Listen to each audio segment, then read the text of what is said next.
About the stage? Oh, okay. This stage is not original to Noble Hill, but Judge Benner wanted to have the Supreme Court meet up here, so he had this stage built. It's pretty mobile. We can really pick it up and move it. But you know how the Supreme Court justice sits elevated? That's how he wanted it. And they came? They sure did. They had one of their sessions here. Mm-hmm. This is something. This is history. It sure is. And in order for us to remain on the historic preservation list, this couldn't be permanent, you know. So they didn't get to nail it down. So it's mobile, but there was a big hole in this floor. They could replace the wood, but it had to be the same kind of wood back then. We can't polish it. Right. All we can do is mop it with something like Murphy's, because back then they used lard. But we could add electricity, so we can add those lights, and we can add those bathrooms. That whole back area right here is new. Mm-hmm. Because they had outhouses. Okay. This is nice. Let me make sure I put this little heat on too. These are the old refrigerators, See, that was a right? good one because it had a motor.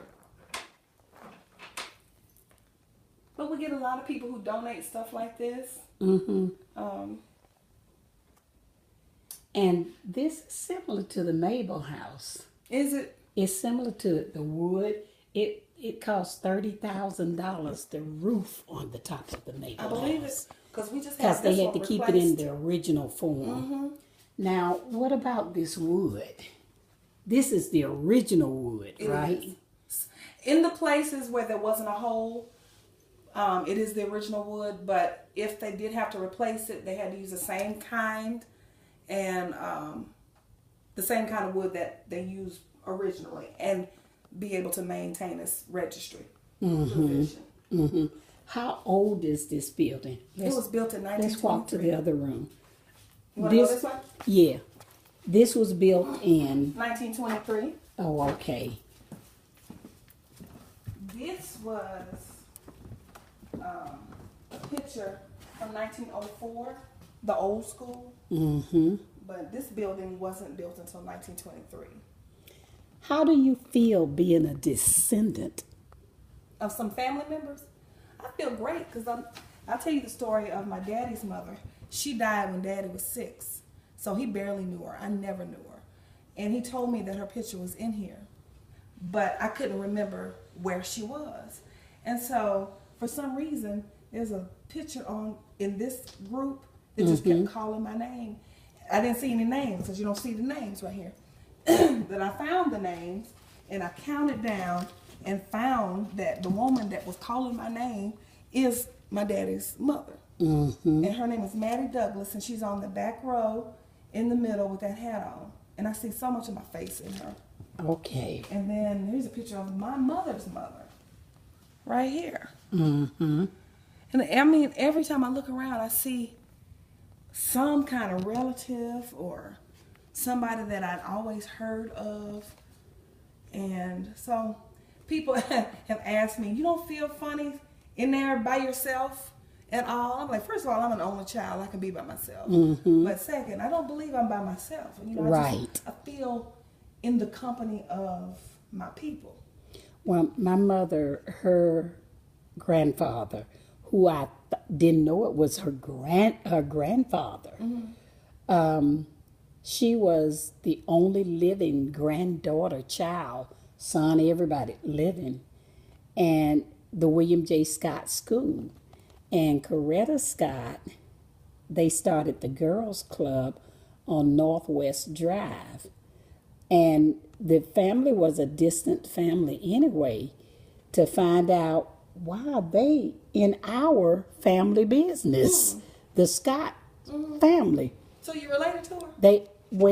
The history shows the same great-grandfathers. Okay, of my mother, my mother's great-grandfather, my mother's grandfather, my great-grandfather. My sister had a cancer, When I pull those birth records, those birth certificates, my great grandmother, his daughter, in 7 generations had cancer in the same location. On her death certificate, it's on there. You learn so much pulling those records, That pulling also them. shows how much you need to know your family history. Right. So, and a lot of them don't understand you're valuable. You're the seed that keeps it going. You are the seed that keeps that history. Now, you was telling me about your first historic position. The Summer Hill, tell me that again. Okay, Summer Hill was the only black high school in Bartow County. This is a graduating class from it, although that's in front of my old church. But so all of these elementary schools were feeder schools into this high school, and a portion of it was Rosenwald School, but it actually caught on fire.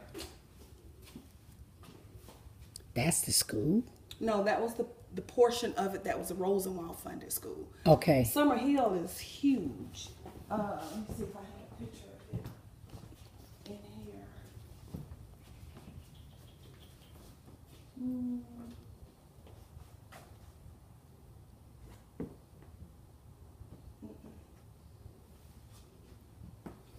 This is very nice.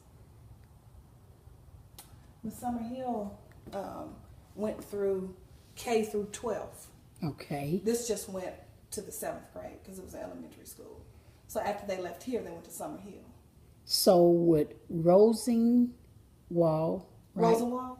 Would it be the same as chartered schools? No? This is Julius Rosenwald, by the way. He was a Jewish man. Okay. He was just a philanthropist. He worked for Sears and Roebuck's company. That's where he got his money from. And all they did was fund schools. They didn't run them. What was the difference in them and regular schools? Regular Well, black folks couldn't go to regular schools anyway because it wasn't during desegregated. segregation, they had their own schools that were often in churches or Masonic lodges or people's homes. But in order to have a good school building, they couldn't afford a lot of times to build their own school building. And so he helped fund them. Okay. And this is some of his family that came here. And that's them over there in front of the building. Yeah. You'll have to come on. Well, you come on. Now tell me about the hours. We're open Tuesday through Saturday from 9 until 4 p.m. Okay. And And it's free admission. tell me the address. It's 2361 Joe Frank Harris Parkway, Cartersville, Georgia, 30120. And we have a website. It's www.noblehillwheeler.org. And your name. My name is Joy Hill. Thank you. You're welcome.